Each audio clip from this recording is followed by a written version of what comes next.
Hello students, जैसा कि हमने पिछले लेक्चर में पढ़ा था सर,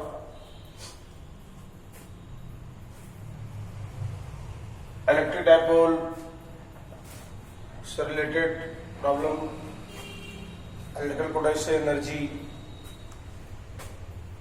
इसके अलावा कैपेसिटर, तो कई तरह के कैपेसिटर के कैपेसिटेंस हम लोग निकाले।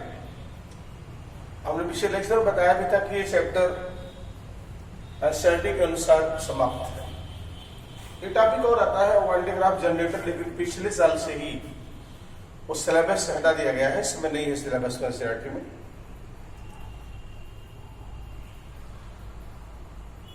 अब इसकी प्रॉब्लम करनी है, लगभग 35-40 क्वेश्चन है, आसान भी है, कुछ टेक्निकल प्रॉब्लम भी है। सभी क्वेश्चन आपके एनसीईआरटी करने हैं, तो हम स्टार्ट करते हैं आज।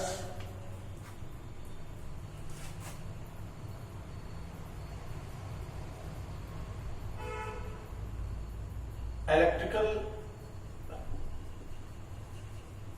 Potential and capacitors, electric potential and capacitors का एनसीईआरटी न्यूमेरिकल, एनसीईआरटी न्यूमेरिकल्स।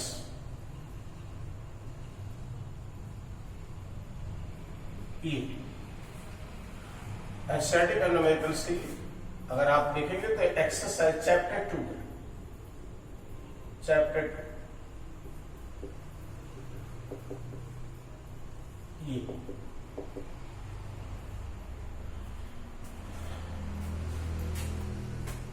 मुझे उम्मीद है कि आप लोगों के पास बुक होगी। बुक नहीं है तो कहीं ना कहीं से आपने क्वेश्चन जरूर अपलोड किया होगा, क्योंकि न्यूमेरिकल को लगाते समय आपके सामने प्रॉब्लम चाहिए। जो मैं बता रहा हूं तो आपके पास प्रॉब्लम चाहिए, उसको आप पहले पढ़ लें, क्या क्वेश्चन है, क्या पूछ रहा है। डिटेल से जब क्वेश्चन को पढ़ेंगे तभी कुछ आपके समझ में आएगा। बहुत सारे लोग कमेंट्स में डाउट्स में पूछते हैं, सर क्लास कैसे हो गया है। अब सब कुछ चीजें हम ब्लैकबोर्ड पर बता सकते हैं, आपके सामने तो है नहीं किस तरीके से आपको बताएं, लेकिन फिलहाल थोड़ा सेंसिटिव बच्चे समझ रहे होंगे। क्वेश्चन को एक बार दो बार पढ़िए, क्या पूछ रहा है, एक स्ट्रेटजी तैयार करिए ना। जैसे बहुत सारे लड़कों का ऐसा भी फोन आ रहा है, लॉकडाउन हो गया है सर, हम लोग बहुत नर्वस होते जा रहे हैं, कायदे से तैयारी नहीं हो पा रही है। तो देखो, एक बात सुनो, ये वास्तव में एक कह सकते हैं ऐसी घड़ी है जिसमें अपने आप को प्रूफ करने का मौका मिला है आपको। विषम परिस्थितियों में भी किस तरीके से आगे बढ़ना चाहिए, क्या करना चाहिए, ये आपको सीख मिलेगी यहां से। जो आपके स्कूल नहीं चल रहे हैं, आपकी कोचिंग नहीं चल रही है, किसी तरह का पूरा क्लास नहीं चल रहा है, सब कुछ टफ है, एजुकेशन लाइन एकदम बंद है। ऐसे लॉक पीरियड में अगर आप अपने आप को प्रूफ कर ले आते हो कि सेल्फ स्टडी, उसके लिए थोड़ी सी हेल्पलाइन हम लोग की, जो हम लोग वीडियो अपलोड स्कूल प्रोवाइड कर रहा है, उससे तो आपको फायदा होगा। वो गाइडलाइन आपको मिल रही है। तो पहले आपको जो सिलेबस है, आपके बोर्ड्स का सिलेबस, वैसे हमने तो आपको जो पढ़ाया है, अगर आप आगे भी स्टडी करेंगे तो प्रॉब्लम्स या बीच बीच में जो बताए हैं, आपका एनसीईआरटी के अलावा इलेक्ट्रिक स्टैटिक्स में, चाहे गॉस लॉ हो, चाहे इलेक्ट्रिक फील्ड हो, इलेक्ट्रिक फोर्स हो, इतना डीपली में इतने अच्छे अच्छे क्वेश्चन कराए आपको कि वो सब आपके जेई और नीट लेवल पर भी वही पढ़ाए जाते हैं। उसमें कोई इधर उधर कहा प्रॉब्लम उनके ज्यादा हो सकते हैं, ज्यादा प्रॉब्लम उस बेस पर कई साल के इंजीनियरिंग नीट्स और जेई में आए हुए क्वेश्चन आपसे करवाए जा सकते हैं अलग से, और सीट भी दी जा सकती है 100, 200, 300 क्वेश्चन की उतने में। तो वो तो आप समझे कि वो नहीं हो पा रहा है। फिलहाल जितने भी व्यवस्थाएं, जैसे पहले अभी हम लोगों के पास उस तरह का थोड़ा मार्केट खुलने लगा है, असुविधा थी, अभाव था, मोबाइल से बना रहे थे, बना भी रहे हैं अभी। पहले बहुत सी वीडियो खराब आ रही थी शुरुआत में, अब थोड़ा सुधार हुआ है। अब कोशिश की जा रही है कि डीएसएलआर कैमरा, पता नहीं हो सकता है 1 महीना तो लॉकडाउन अभी चलना ही है, कम से कम 10-15 जुलाई तक, तो इस बीच में स्टडी डिस्टर्ब ना हो, इसके लिए एक अच्छी क्वालिटी का कैमरा और ग्रीन ब्लैक बोर्ड, उस पर विजिबिलिटी ज्यादा आती है, आपको लगेगा कि हाँ डायरेक्ट हम टीचर से अपने पढ़ रहे हैं। बहुत बच्चे ऐसा भी फोन कर रहे हैं कि सर लॉकडाउन में हम लोग गांव पे आ गए हैं, यहाँ कनेक्टिविटी नहीं ठीक है और कभी डाटा नहीं रहता, तमाम चीजें की चैलेंज है, ऐसा नहीं है। लेकिन विषम परिस्थिति में भी आपको थोड़ा सा उसको अपने आप को सुधारना होगा, उस ढर्रे पर लाना होगा। और जो व्यक्ति विषम परिस्थिति में अपने आप को संभाल लेता है वही विजय प्राप्त करता है। इसलिए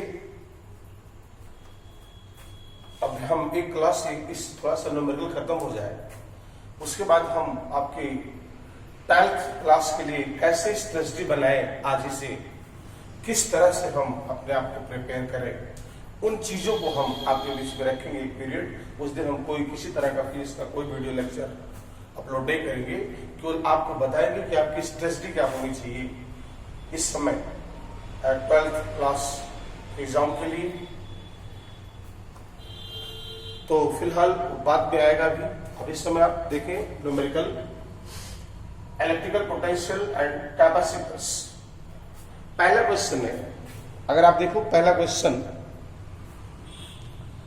तो क्वेश्चन ये है कि 2 charges 5 × 10⁻⁸ coulomb and -3 × 10⁻⁸ coulomb are located 60 centimetre apart।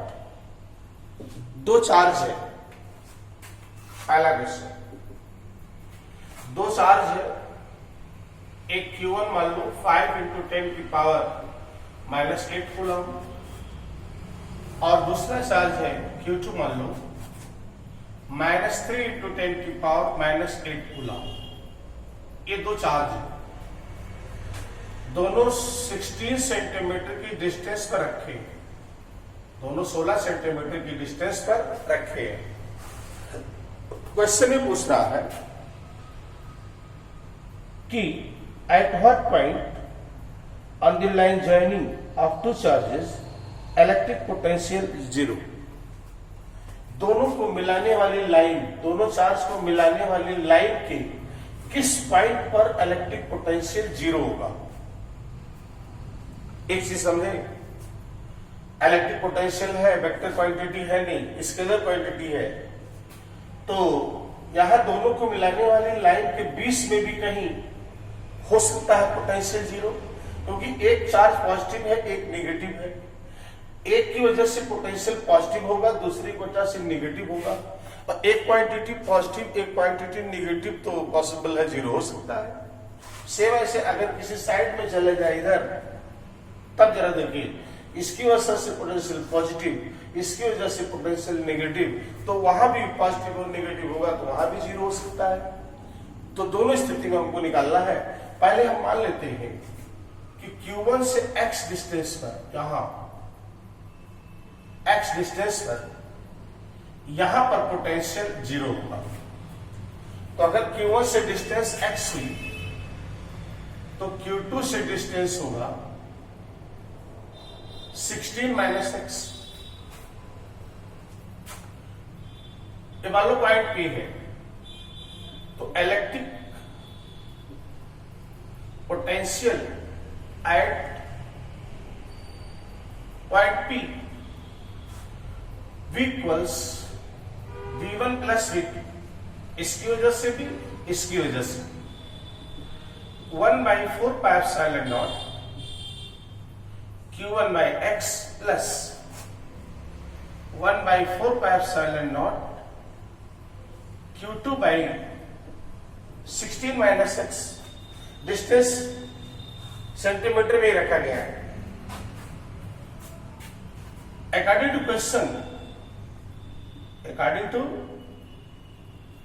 question, V equals 0, potential 0, यहां अगर 0 कर दो आएगा 1/4 pi epsilon not Q1 by x plus 1/4 pi epsilon not Q2 by 16 minus x।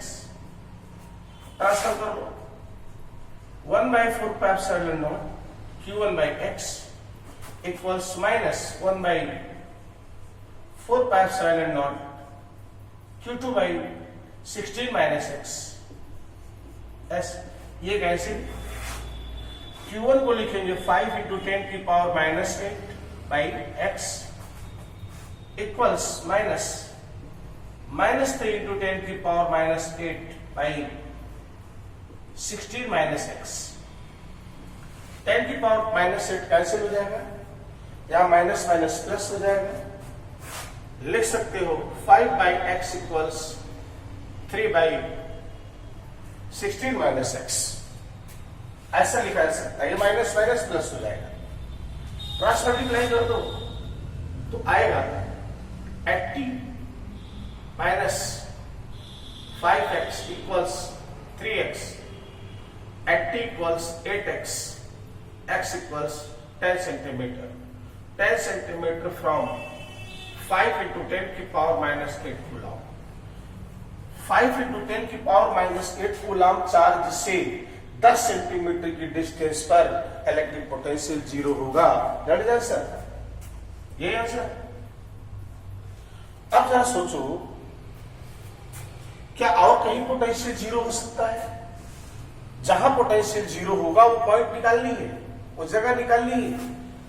एक जगह तो हो गया। अब जरा सोचो, क्या क्या इधर पोटेंशियल 0 होगा? मेरे ख्याल से तो नहीं होगा, इसलिए ये चार्ज मैग्नीट्यूड में बड़ा है और इधर जब जाओगे तो इसकी डिस्टेंस भी कम ही होगी। अगर मान लो यहां से x गए तो यहां से 16 + x। आपको पता है कि चार्ज बड़ा है और डिस्टेंस कम है, तो हमेशा जो V1 आएगा, देखो होता है KQ/R। चार्ज बड़ा डिस्टेंस कम, मतलब V1 हमेशा इधर बड़ा होगा और V2 चूंकि मैग्नीट्यूड में छोटा भी है और डिस्टेंस बढ़ती जाएगी तो छोटा होता जाएगा। इसका मतलब दोनों क्वांटिटी जब तक एक पॉजिटिव एक नेगेटिव दोनों इक्वल नहीं होगी तब तक पोटेंशियल 0 नहीं होगा। हमने फील्ड को बढ़ाते समय, इलेक्ट्रिक फील्ड को बढ़ाते समय बताया था आपको, इस बात को ध्यान में रखना होगा कि इलेक्ट्रिक फील्ड 0 होती है अगर एक पॉजिटिव चार्ज एक नेगेटिव चार्ज है तो बीच में कभी भी इलेक्ट्रिक फील्ड 0 नहीं होगी। साइड में 0 होती है। किसके साइड में? छोटे चार्ज वाले, इसका मैग्नीट्यूड छोटा होगा। सेम वैसे यहां भी इलेक्ट्रिक पोटेंशियल इधर 0 नहीं हो सकता, या तो बीच में 0 होगा या तो छोटे वाले साइज में। तो इधर हम देख लेते हैं, देखते हैं कितना आएगा इधर। ओके, इसका एक स्क्रीनशॉट ले लो, पहला पार्ट। दूसरा अगर आप देखें, दूसरा मान लो कि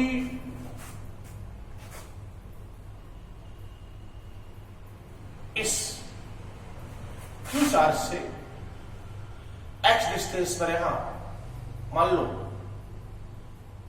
यहां पॉइंट P है, यहां पोटेंशियल 0, तो फिर भाई इसकी वजह से पोटेंशियल V1, इसकी वजह से पोटेंशियल V2, तो V1 की डिस्टेंस होगी इसके लिए, तो V1 आएगा 16 + x, Q1 by 16 + x।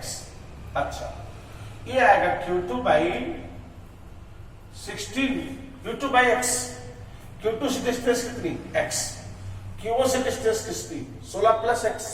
Okay, according to question potential will be 0 1/4 pi epsilon naught q1 by 16 plus x plus 1/4 pi epsilon naught q2 by x. इधर ले 1/4 pi epsilon naught q1 by 16 plus x equals minus 1/4 pi epsilon naught q2 by x. ये epsilon naught cancel, और भाई q1 की जगह पर 5 into 10 की power -8 by 16 plus x equals -3 into 10 की पावर -8 by x. 10 की पावर -8 कैंसिल, फिर वही चीज अब आ जाएगा 5 by 16 plus x equals 3 by x. Cross multiply कर दो, 5x equals 48 plus 3x, 48 plus 3x, 5x equals 48 plus 3x, that is 2x, 48x 24 centimetre. कहां से 24 सेंटीमीटर? फ्रॉम -3 into 10 की पावर -8 कूलम चार्ज. इस निगेटिव वाले चार्ज से कितने distance पर? 24 सेंटीमीटर की डिस्टेंस पर इलेक्ट्रिक फील्ड इलेक्ट्रिक पोटेंशियल 0 होगा. राइट?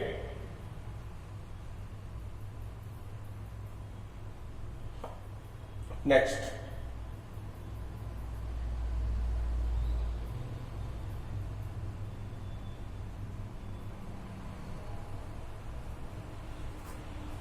इससे 24 सेंटीमीटर होगा, तो अगर इससे आंसर लिखना हो तो नेगेटिव चार्ज से 24 सेंटीमीटर पोटेंशियल 0 है, तो इस पॉजिटिव चार्ज से 24 प्लस 16 कितना हुआ? 40. ऐसा भी लिख सकते हैं at 40 centimetre from positive charge. Positive charge से 40 सेंटीमीटर की डिस्टेंस पर और नेगेटिव चार्ज से 24 सेंटीमीटर के डिस्टेंस पर electric potential will be 0. Okay, अच्छा नेक्स्ट देखो.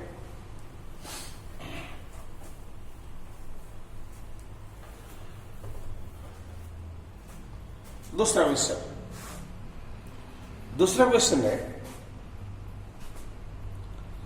a regular hexagon of side 10 centimeter has a charge 5 microcoulomb at each of its vertex. Calculate potential at the center of hexagon. 5 microcoulomb का charge है 10 centimetre का hexagon है. इस तरह से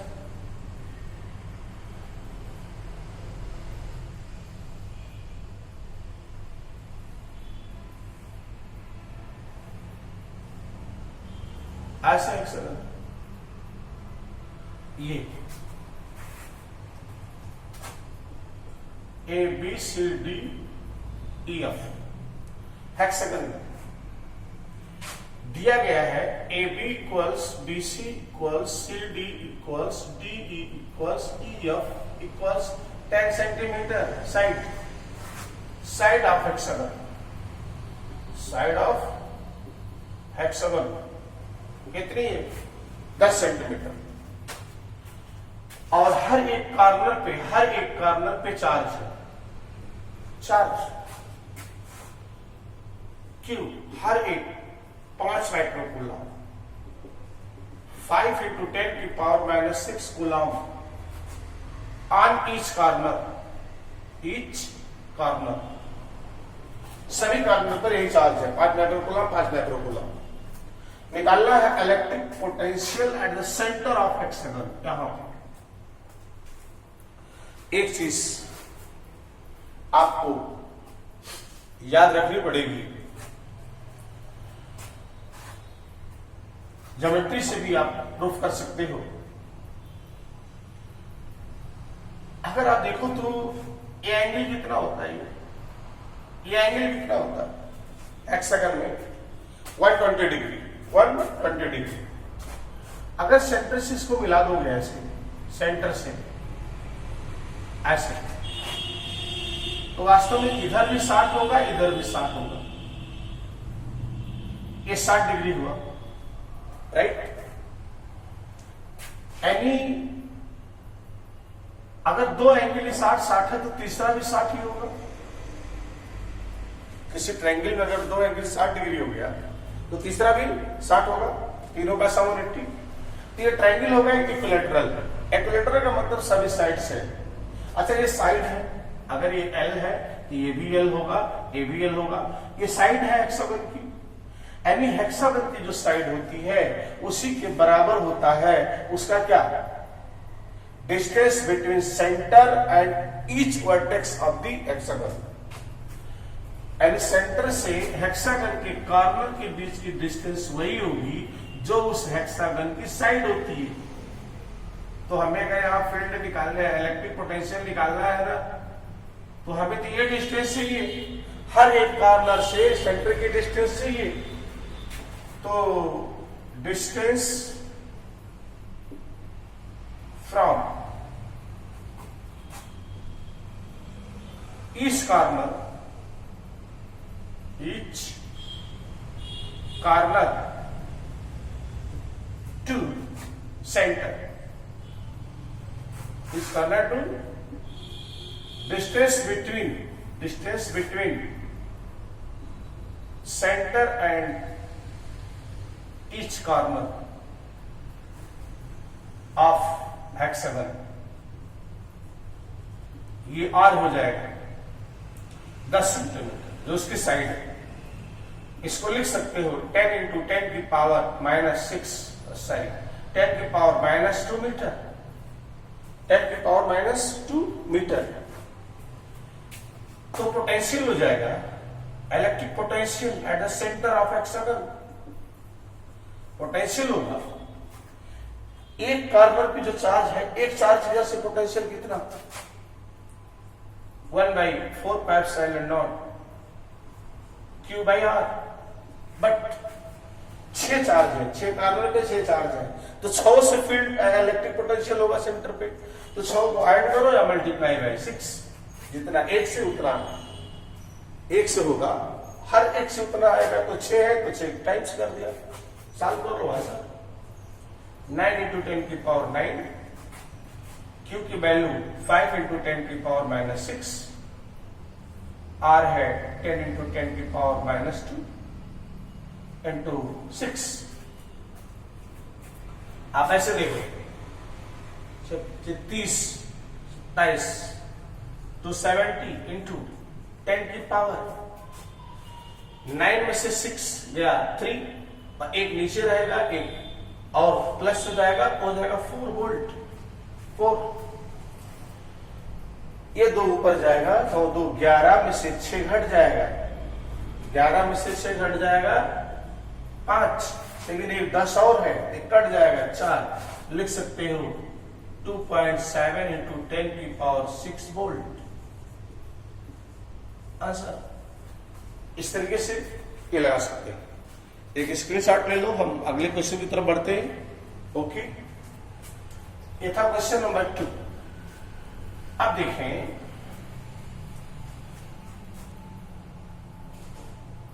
question number 3। Question number 3 है 2 charges 2 microcoulomb and -2 microcoulomb placed at the A and B centimeter apart. Identify an equipotential surface the system. What is the direction of electric field at every point of this surface? बहुत आसान question. एक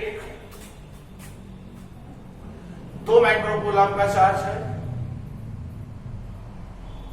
मान लो यहां पे और एक यहां पे है, -2 माइक्रोकूलम का चार्ज। क्या ये दोनों चार्ज मैग्नीट्यूड में सेम है? दोनों की पोलैरिटी अपोजिट है? कुछ डिस्टेंस पे रखे हैं, दोनों मिलकर के क्या बना रहे हैं? डाइपोल। क्या बना रहे हैं? डाइपोल। क्योंकि ये कितने डिस्टेंस पे रखे हैं? 6 सेंटीमीटर, बहुत कम डिस्टेंस है। ये दोनों मिलकर के एक डाइपोल बना रहे हैं। ड्रा करना है पहला पार्ट, इक्विपोटेंशियल सरफेस कहां होगा? अगर यहां चले आओ तो पोटेंशियल कभी जीरो नहीं होगा। यहां निकालोगे 2 माइक्रोकूलम की वजह से डिस्टेंस कुछ होगी, आएगी, इससे भी आएगी लेकिन थोड़ी ज्यादा आएगी, नेगेटिव में आ जाएगी। इधर निकालोगे तो पोटेंशियल पॉजिटिव में आएगी, डिस्टेंस बढ़ता जाएगा, पोटेंशियल अलग अलग होगा। अगर हम बीच में कोई पॉइंट ले लें, यहां मिडिल पॉइंट में, तो यहां पर पोटेंशियल जीरो, क्योंकि इस +2 कूलम से भी चार्ज उतना ही, -2 माइक्रोकूलम से भी डिस्टेंस उतना ही। जितना डिस्टेंस इधर से होगा उतना डिस्टेंस मिडिल पॉइंट पर, और दोनों चार्ज सेम, दोनों डिस्टेंस सेम, तो दोनों का पोटेंशियल सेम, एक पॉजिटिव एक नेगेटिव, तो नेट हो गया जीरो। एलबी से पोटेंशियल जीरो। यहां जाओगे तो देखिए +2 चार्ज -2 चार्ज, दो डिस्टेंस इधर से होगी, वही डिस्टेंस इधर से होगी, यहाँ पोटेंशियल जीरो, यहाँ पोटेंशियल जीरो। इसका मतलब ये हुआ इस लाइन पे, इसके इक्वेटोरियल पोजीशन पे हमने पढ़ा है कि डाइपोल के इक्वेटोरियल पोजीशन पर पोटेंशियल जीरो होता है हर एक पॉइंट पर। तो यहां अगर कोई भी एक ऐसा प्लेन रख दे, यहां ऐसे कोई प्लेन रख दे, ऐसे कोई प्लेन रख दे ऐसे, यहां पर पोटेंशियल क्या होगा? जीरो। हर एक पॉइंट का पोटेंशियल जीरो होगा। इसका मतलब एक ऐसा सरफेस है इक्विपोटेंशियल सरफेस, ये कहलाएगा इक्विपोटेंशियल सरफेस। हमने वहां भी आपको बताया था पढ़ाते समय, इक्विपोटेंशियल सरफेस पढ़ाते समय हमने बताया था।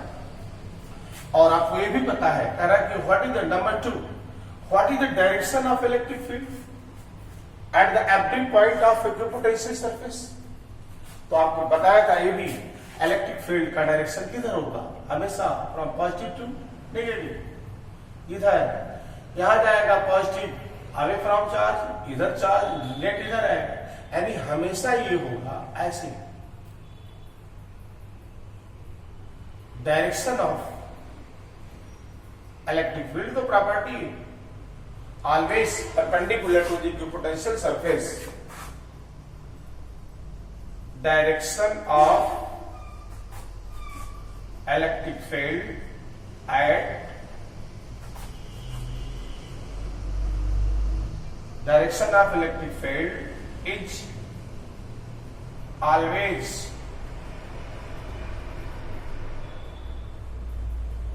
perpendicular to the equipotential surface, equipotential surface। बस ये करना आपको, ये करना। क्वेश्चन नंबर 4 देखें। क्वेश्चन नंबर 4, क्वेश्चन नंबर 4 है, a spherical conductor of radius 12 centimeter has charge 1.6 10 की power -7 coulomb distributed uniformly on its surface. What is the electric field inside the sphere just outside of the sphere at the point 18 centimeter from the center of the sphere? एक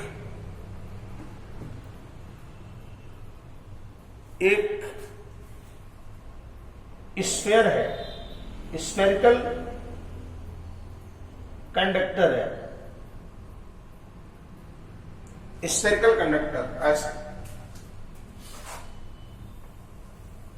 spherical conductor.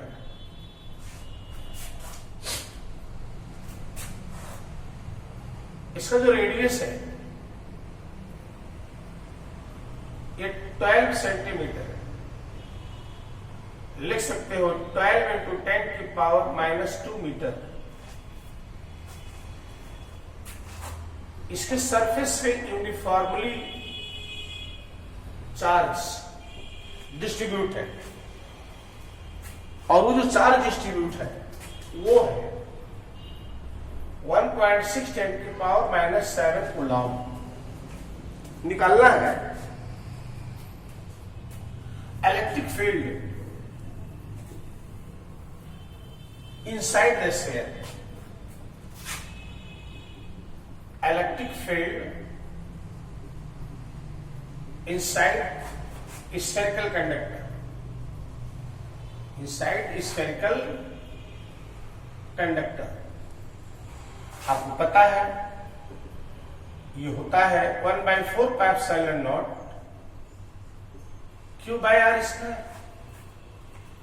मान लो centre से हम r distance पर कहीं electric field निकालें,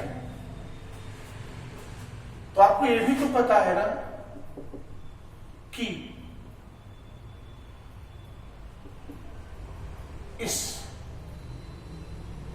अगर Gauss law लगा दें, गॉस लॉ, तो integration of E.dA equals Q/ε0। ये जरूरी नहीं है कि इस पॉइंट पर इलेक्ट्रिक फील्ड जीरो, सॉरी इस पॉइंट पर चार्ज आप कह दें जीरो, क्योंकि हमने तो पढ़ा है ना कि किसी भी स्फीयर के अंदर स्फेरिकल कंडक्टर है तो उसके अंदर इलेक्ट्रिक फील्ड जीरो होती है, उसके अंदर कोई भी चार्ज नहीं होता। चार्ज कहां फैला है? चार्ज कहां फैला है? बाहर। तो यहां पर अगर r डिस्टेंस पर हम कोई गॉसियन सरफेस लेंगे तो ये तो यही है a into 4 pi r² equals Q/0। इस गॉसियन सरफेस के अंदर इलेक्ट्रिक चार्ज जीरो, इसका मतलब इलेक्ट्रिक फील्ड जीरो। तो अंदर तो इलेक्ट्रिक फील्ड जीरो होती, जस्ट आउट, यानी बस पास नहीं, यहां पे just out of the surface. Just out का मतलब हमको निकालना है, ये जो जस्ट आउट का मतलब ये r डिस्टेंस, यही r। जस्ट आउट का मतलब पास में। तो वहां पर भी अगर हम गॉस का थ्योरम लगा लेंगे यही आएगा E.dA इक्वल्स Q/ε0, और ये dA होगा 4 पाई r², और Q/ε by epsilon not, E आ जाएगा 1/4 pi epsilon not into Q/r²।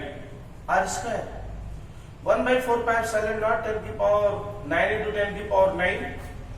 Q/in just out में है, इसका मतलब टोटल चार्ज इसी गॉसियन सरफेस के अंदर आएगा, और टोटल चार्ज है 1.6 10 की पावर -7 कूलम बाई r², 12 का स्क्वायर, 12 इंटू 10 की पावर -2 का होल स्क्वायर, 1644 इंटू 10 की पावर 2 बाई 144 इंटू 10 की पावर -4। आप इसको देखो तो लिख सकते हो कितना,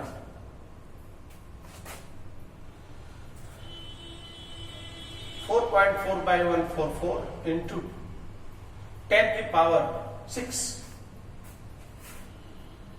10 की पावर 6 लिख सकते हो 0.1 इंटू 10 की पावर 6 या 1 इंटू 10 की पावर 5 वोल्ट। ये इलेक्ट्रिक फील्ड होगी just out of the conductor. Okay, और तीसरा पार्ट इसी में है, find out electric field eight 10 centimetre. अगर r 10 सेंटीमीटर की डिस्टेंस पर कंडक्टर के सेंटर से 10 सेंटीमीटर की डिस्टेंस पर हमको इलेक्ट्रिक फील्ड निकालनी है। आपको पता है कोई फर्क नहीं पड़ता, गॉसियन सरफेस लेंगे वही आएगा, E इंटू 4 पाई r² इक्वल्स Q/ε0।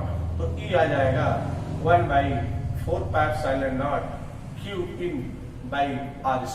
अब थोड़ा सा डिफरेंस हो जाएगा यहाँ पे, Q तो वही रहेगा 1.6 10 की पावर माइनस 7 बाई 18 सेंटीमीटर हो जाएगा। तो 18 इंटू 10 की पावर माइनस 2 का स्क्वायर करोगे 16×144 फिर वही आएगा इंटू 10 की पावर 2 हुआ 18 का स्क्वायर 324 इंटू 10 की पावर माइनस 4 राइट। अगर इसको चाहे तो आप काट सकते हैं, 3 से काट लो 3 4 जा 12 और 3 8 जा 24 और ये हो जाएगा 108 ये आ गया, ये 4.8 बाई 108 इंटू 10 की पावर 6 और फिर इसको लिख सकते हो 480 108 10 की पावर 4 न्यूटन पर कूलम। न्यूटन पर कूलम इलेक्ट्रिक फील्ड निकाल रहे, न्यूटन पर कूलम डिवाइड कर लो, सॉल्व कर लो, ये हो गया आपका आंसर। ओके, इसके शॉर्ट दे लो फटाक से तुरंत।